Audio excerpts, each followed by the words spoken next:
నమస్తే welcome to gossips garage. This is Sumitra. వాళ్ళిద్దరూ ఒకటే, అందుకే కవిత అరెస్ట్ కాలేదు. ఇది అసెంబ్లీ ఎన్నికల ముందు ప్రచారం. వాళ్ళిద్దరూ ఒక్కటి కాదని చెప్పుకోవడానికి కవిత అరెస్ట్. ఇది పార్లమెంట్ ఎన్నికల ముందు చెప్పిన మాటలు. కవిత బెయిల్ కోసం బీజేపీలో బీఆర్ఎస్ విలీనం కాబోతుంది. నేడో రేపో కవితకు బెయిల్ వచ్చేస్తుందంటూ ఇప్పుడు టాక్.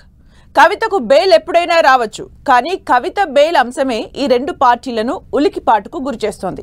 అధికార కాంగ్రెస్ వ్యూహమో సోషల్ మీడియా ట్రోలర్స్ దెబ్బో కానీ తెలంగాణలో ప్రతిపక్ష పార్టీలు రెండు విలీన ప్రచారంతో ఉక్కబోత అనుభవిస్తున్నాయి. మాకు ఏ సంబంధం లేదు, నమ్మండి మహాప్రభో అంటూ చెప్పుకోవడానికి నానా పాటలు పడుతున్నాయి. ఇంతకీ విలీన ప్రచారం ఎందుకు జరుగుతోంది? ఈ ప్రచారంలో వాస్తవం ఎంత? ఈ ప్రచారంతో మునిగేదెవరు, తేలేదెవరు? నిజం గడప దాటేలోపు అబద్ధం ఊరంతా తిరిగొస్తుందట. ఈ సామెత ఎవరు చెప్పారో కానీ రాష్ట్రంలో బీఆర్ఎస్ బీజేపీ నేతలు ఇప్పుడు ఇదే పరిస్థితిని ఎదుర్కొంటున్నారు.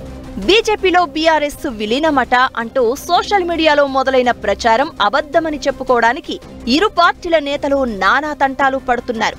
తప్పుడు ప్రచారం చేసిన వారిని కోర్టుకు ఈడుస్తామని బీఆర్ఎస్ హెచ్చరిస్తుంటే అసలు అలాంటి ఊసే లేదంటూ బీజేపీ నేతలు మొత్తుకుంటున్నారు.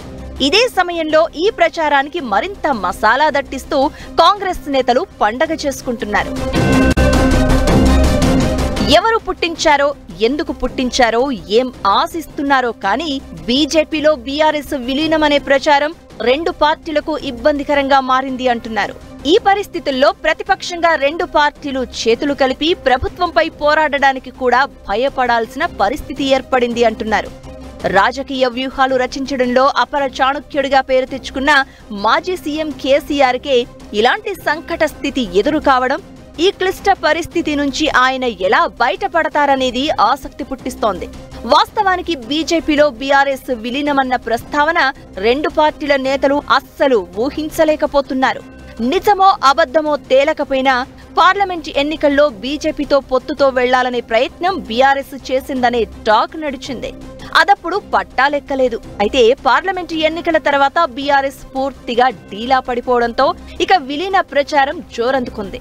ఆ దిశగా రెండు వైపుల నుంచి ఎలాంటి కదలిక లేకపోయినా, అసలు అలాంటి అవసరం ఇప్పుడు రెండు పార్టీలకు ఏమాత్రం లేకపోయినా ఈ ప్రచారానికి ప్రభుత్వ పెద్దలు ఎక్కువ ప్రాధాన్యమివ్వడం ఆసక్తికరంగా మారింది. అసెంబ్లీ ఎన్నికల ముందు బీఆర్ఎస్ బీజేపీ మధ్య సత్సంబంధాలు ఉన్నాయనే ప్రచారంతోనే రెండు పార్టీలు నష్టపోయాయనే విశ్లేషణలు ఉన్నాయి. ఆ తర్వాత రెండు పార్టీలు పొత్తులు కుదుర్చుకునేందుకు ప్రయత్నిస్తున్నాయనే ప్రచారంతో లోక్సభ ఎన్నికల్లో కారుకు గండిపడింది. ఇక ఇప్పుడు ఆ రెండు పార్టీలు కలిసిపోనున్నాయనే ప్రచారంతో బీజేపీ బీఆర్ఎస్ ఉక్కిరిబిక్కిరవుతున్నాయి. ఢిల్లీ లిక్కర్ స్కామ్ లో ఎమ్మెల్సీ కవిత అరెస్ట్ చుట్టూ ఈ ప్రచారాన్ని తిప్పుతూ ఉండడం వల్ల ప్రజల్లో సందేహాలు రేపుతోంది అధికార కాంగ్రెస్. అసెంబ్లీ ఎన్నికలకు ముందు లిక్కర్ స్కామ్ లో కవిత అరెస్ట్ కాకపోవడానికి ఢిల్లీ బీజేపీ పెద్దల ఆశీస్సులు ఉన్నాయని, బీజేపీ బీఆర్ఎస్ ఒక్కటే అన్న ప్రచారాన్ని తెరపైకి తెచ్చింది కాంగ్రెస్.